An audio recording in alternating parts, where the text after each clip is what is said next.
Dando cumplimiento a la Ley de tiempos de respuesta y en aras a la transparencia que se establece, proporcionamos los datos de lista de espera correspondientes al primer semestre del año 2016.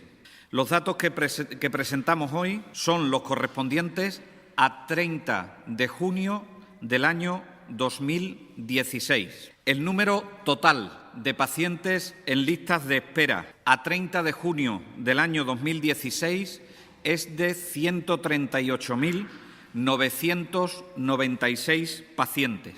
Esto supone 42.261 pacientes menos que en diciembre de 2015, por lo tanto, una reducción del 23% de la lista de espera global si la comparamos con los datos a diciembre de 2015 y 33.147 pacientes menos que en junio de 2015, un 19% de reducción si comparamos junio 2016, junio 2015. Lo debemos a varios factores. Esto no es fruto de la casualidad.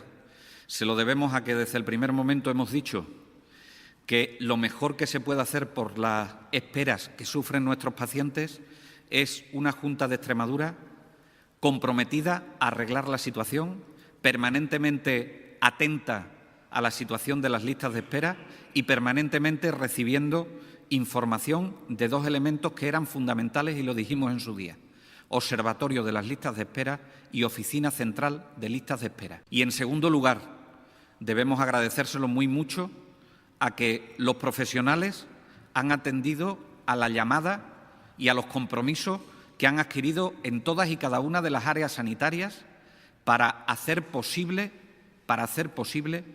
esta realidad.